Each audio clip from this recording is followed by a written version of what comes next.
Jameis Winston. And quick, just a simple question. How good will Jameis Winston be for the Saints? You know, it's hard to say. I do think he's in a very beautiful position to succeed.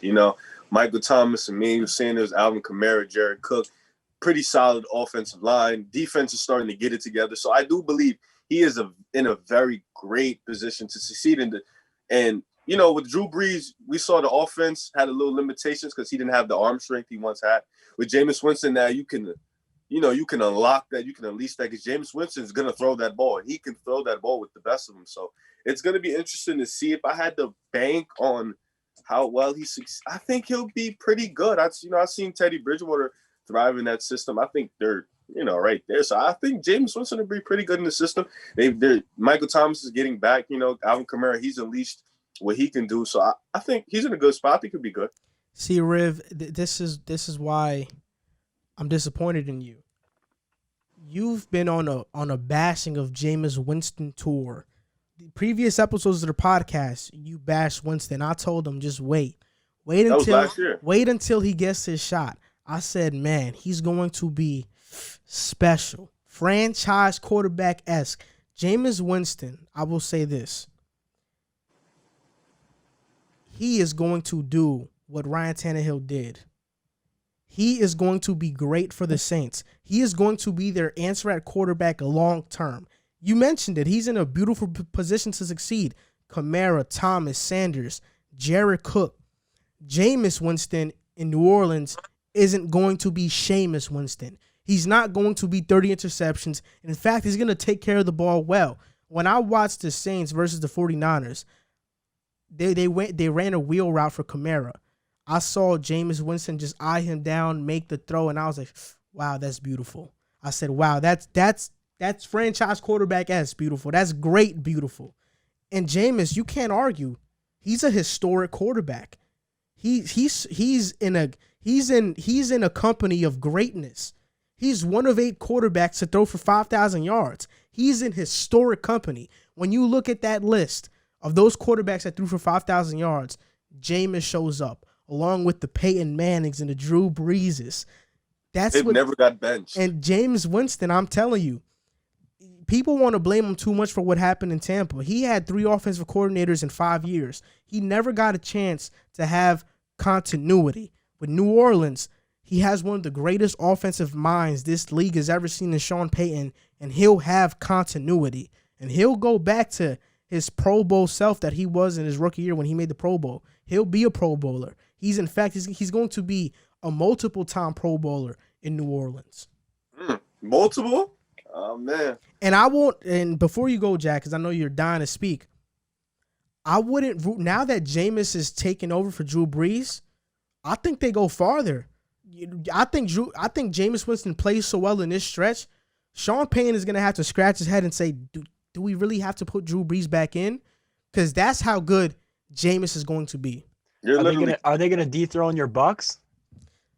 With Jameis, the grudge that he has for Bruce Arians letting him go, there's a possibility. You're literally like 6'9". All right, let me. There's a possibility. Let me first start with the negatives. First of all, I understand he threw for 5,000 yards, but you look at that list, none of those guys had nearly the amount of interceptions that he has had in that span of time. Bruce Arians' system. Oh, okay. And let me finish. Let me speak. Let him Obviously, speak. we know the guy that Jameis Winston is. He had the 30-30 last year. Over the last 5 seasons, nobody is within even 10 of Jameis Winston's 88 interceptions, but he's also top 10 with 121 touchdown passes. He's a hit or miss guy. He's a boom or bust guy. You know he's going to make those plays for you downfield. It comes with the risk factor. Let me also point out the negatives of I don't know how well he fits in what the Saints have been the start of this year and the end of last year because Drew Brees was limited with his deep ball accuracy, whatever you may say. He wasn't much of a deep ball thrower as his career went on. So they've become a short game offense between Kamara and the big knock on Mike Thomas is he only runs slants. And that's because the Saints offense has shortened up so much. So fit-wise, looking at it at its surface level, you say, I don't know about that fit. It's a little bit weird because that's never been the guy that Jameis Winston has been. He's always been downfield. Granted, you could say that's because of the system he was in with Bruce Arians in Tampa. Now, the positives.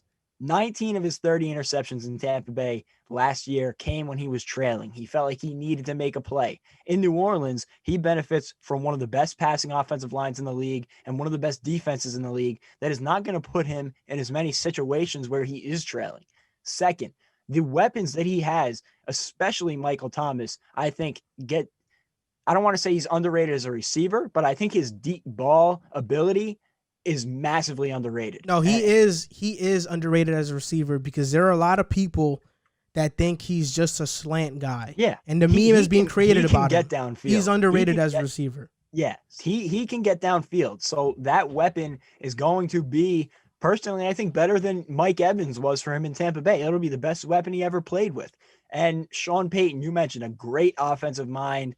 And he's creative enough that he can work around the fact that they've moved to a short game offense over the past year or so and expand it downfield. I think that Sean Payton's play calling in this aspect is going to be super important. And I think one of the most secret weapon aspects of this is he has the dump down option in Alvin Kamara that he never had in Tampa Bay. And Alvin Kamara is one of the best receiving.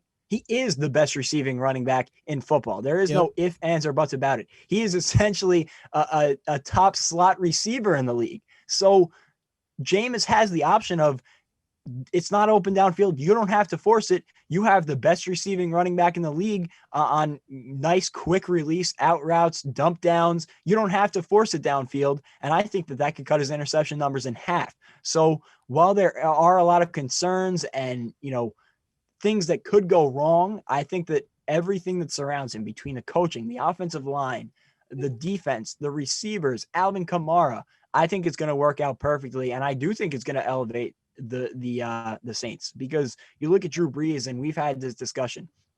There were reports that coming into the season, he didn't even want to play. He wanted to retire. He didn't want to play this season, and the Saints brought him back. I personally think that we've seen Drew Brees' last snap as a Saint. And if it hasn't been his last snap as a Saint, this is going to be his last season. I think that this injury is going to be a big eye-opener for him. And I think that this is Jameis Winston's tryout for the Saints job next year, and he better seize it. And if I had to bet on it, I would say he's going to do great in this system. Yeah, no doubt about it. I think he is going to do great. And I've been saying it. Jameis just needs an opportunity. Even I think if he would have stayed in Tampa, second year in that offense, they would have made the playoffs with him. I believe that. I've said that last year. I've been really high on the Bucs since last year. And Jameis, this is his time to shine, and I believe he's going to shine. I think this is definitely the best opportunity for him, learning under Drew Brees for 7 to 8 weeks. So I think it's going to be a very interesting thing to see, but I do believe he's going to do well there. Hey, what's up, guys? You just finished watching a clip of the Pick a Side podcast. My name is Joel Moran. My name is Jack Barteck. And my name is River Brown. And we are your hosts for this podcast. We want to thank you guys for watching the clip. Like, subscribe, and comment, and share if you would care to, because it helps us grow. And we're trying to make this a full-time thing. Thank you guys for watching. Thank you guys for supporting, and see you next time.